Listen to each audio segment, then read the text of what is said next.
Namasté Yogi et Yogini. Aujourd'hui, je vais vous présenter la posture de Adho Mukha Svanasana, le chien tête en bas, avec le tissu, le hamac de yoga placé sous les genoux. Vous aurez besoin aussi de 2 sangles. Si vous n'avez pas une deuxième sangle, ça peut être une corde ou quelque chose qui va délimiter une ligne au sol et d'un bloc. Tout d'abord, nous allons régler la hauteur de notre hamac. Lorsque vous vous placez derrière votre tissu, en prenant le fond du hamac, les pieds resserrés, celui-ci doit se placer à peu près au niveau des 2/3 de vos tibias. Adho Mukha Svanasana, le chien tête en bas, est une posture très exigeante. Elle demande un alignement particulier et une grande force dans nos ancrages. Donc on aura le Pada Bandha et on aura le Hasta Bandha qui vont être utilisés ici. Pour avoir un bon maintien au niveau des épaules, ces épaules qui restent ouvertes avec des omoplates resserrées et descendues dans le bas du dos, je vous propose d'utiliser une sangle que vous allez prendre. Vous allez la placer derrière votre dos, au niveau de vos omoplates. Le bout de la boucle sera plus court que de l'autre côté. Cette sangle, venez la placer sur vos épaules, puis elle passe derrière votre dos, sans qu'il y ait de tortillon. Et ensuite, vous croisez les branches derrière vos omoplates en tirant dessus, de façon à ce qu'il y ait cette ouverture d'épaule qui s'installe. Puis vous n'avez plus qu'à resserrer avec votre boucle. Le mieux, c'est qu'elle ne soit pas à même la peau, mais plutôt sur votre brassière ou sur votre t-shirt. Et donc, réajuster, resserrer jusqu'à ce que vous sentiez bien ces épaules, ces clavicules ouvertes et maintenues. Ceci permet d'enlever la tendance à voûter le dos. De suite, ça va nous redresser. La sensation de la sangle sur la peau nous invite à aller ouvrir cette cage thoracique. De même, quand j'aurai mes bras tendus dans ce Adho Mukha Svanasana, cette tendance à refermer les épaules sur les oreilles et à bloquer les cervicales, grâce avec la sangle, elle va s'enlever. Ça me crée de l'espace dans mes épaules et dans mes clavicules. Et de suite, j'ai cette rotation, on va dire cette rotation externe de mes bras dans la posture. Vous allez prendre votre corde ou votre deuxième sangle.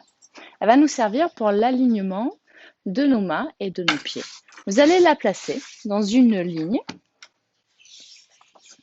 sous votre hamac. Donc prenez le milieu de votre tissu et vous placez cette ligne qui sera un repère pour être dans le juste alignement. Puis votre bloc à l'avant de votre tissu. Bien. On est dans la posture de cavalier. Un genou à terre et le pied avant au sol. Le fond du hamac au niveau du sacrum. De là, vous allez basculer vers l'arrière de façon à poser vos hanches dans le tissu. Votre pied qui est devant, vous le ramenez vers vous pour pouvoir dégager la jambe qui est en dessous. Puis, laissez-vous glisser vers l'arrière dans ce demi-pont. Vous n'avez plus qu'à ramener une jambe et puis l'autre. Nous sommes dans le Baddha Konasana inversé. Depuis cette posture, rentrez vos 2 pieds à l'intérieur du tissu, les 2 genoux resserrés. Puis nous allons attraper les branches du tissu, faire le grimpeur. Tendez vos jambes et faites-vous glisser. Et le tissu vient glisser jusque dans les aines. De là, il est temps, si vous sentez que votre sangle au niveau des épaules s'est desserrée et que vous pouvez la réajuster, vous pouvez resserrer de nouveau. Avancez-vous jusqu'à ce que vous sentiez que le tissu tire vos hanches. Ancrez bien vos pieds dans le sol et basculez vers l'avant, de façon à poser vos mains au sol. Puis nous allons reculer les pieds, mais toujours en sentant ce tissu qui nous tire les hanches vers le ciel. Ici, vous avez votre ligne qui est un repère et nous allons passer nos mains de part et d'autre de cette ligne, de même que les pieds. Vos pieds, vous avez le bord externe de vos pieds parallèle à cette ligne. Et dans vos mains, vous placez Hasta Bandha. Donc écartez largement vos doigts. On a les dernières phalanges qui s'appuient dans le sol et tout le contour de la main. Et la force va depuis ces appuis et remonte le long de la colonne. De là, il ne nous manque plus que ce bloc que nous ramenons sous le front. Vous allez poser le haut de votre front sur ce bloc. Depuis cette posture du chien tête en bas, nous allons de nouveau plier les coudes et puis les rentrer à l'intérieur pour amener encore un peu plus d'ouverture dans les clavicules. Et grâce à la sangle, vous allez sentir cet espace qui se crée dans la nuque. Et de là, on repousse fortement le sol avec nos mains en dégageant les cervicales. Vous allez pouvoir appuyer vos talons dans le sol. Et cette hyper ouverture du plexus, nous allons la corriger en rentrant légèrement de ce plexus, en réalignant la colonne vertébrale. Faites une belle inspiration ici. Et expirez depuis votre périnée qui se rétracte, se resserre et sentez ce ventre qui se rentre et qui allonge la colonne. Vos fessiers sont étirés vers le ciel et on a envie de repousser le sol dans les talons, dans les mains pour accompagner cette énergie qui nous élève. L'inspiration revient gonfler ce bas-ventre et l'expire réaligne.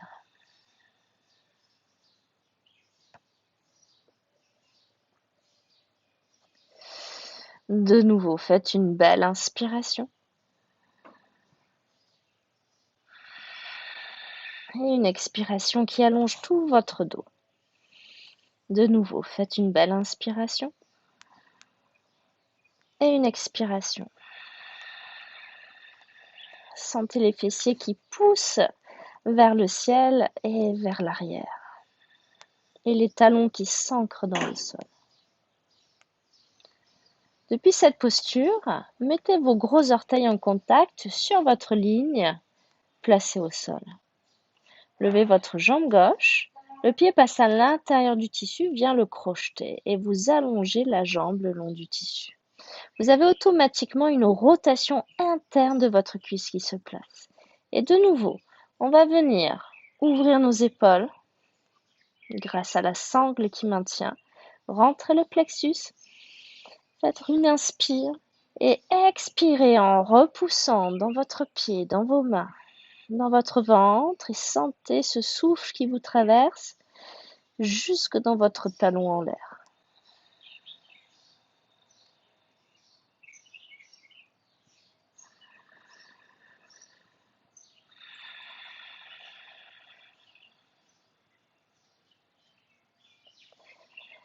Puis nous allons faire la même chose de l'autre côté. Gros orteil en contact. C'est la jambe droite que vous levez qui vient crocheter le tissu par l'intérieur. Pied flex. Belle inspirez, expirez, retrouvez l'alignement. Rentrez le plexus, ouvrez ses épaules. Appuyez le menton sur la gorge et reposez votre front sur le bloc.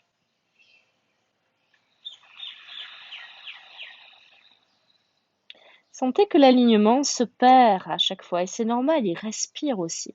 La posture n'est pas figée. Et c'est dans les expirations qu'on le retrouve, quand le périnée se réaligne, se contracte.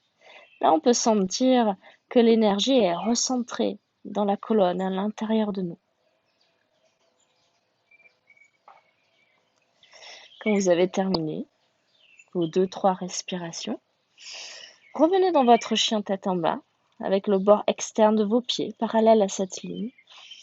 Faites une inspire, rentrez vos coudes, puis repoussez le sol fermement en gardant cette nuque dégagée, ce menton rentré, ces talons ancrés dans le sol. Et absorbez un peu votre plexus solaire. Laissez la respiration monter dans le dos.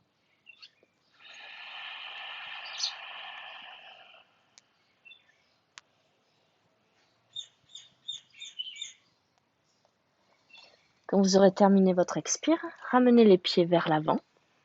Sentez que le tissu tire vos hanches. Mettez tout le poids du corps vers l'avant. Crochetez vos doigts derrière le dos et laissez les épaules s'ouvrir. Le menton s'appuie sur la gorge.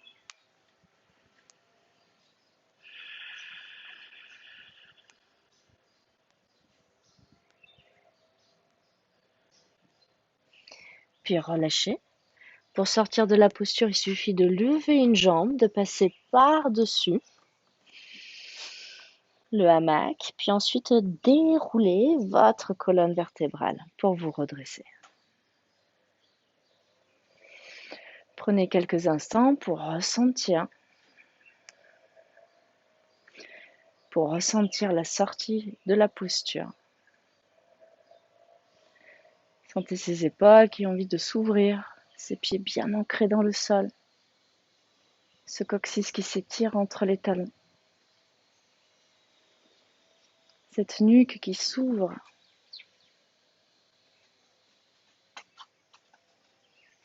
Donc je vous invite à essayer cette posture avec ces alignements, avec le souffle, et à ressentir comment elle vient équilibrer vos hanches, équilibrer vos épaules, détendre aussi les cervicales.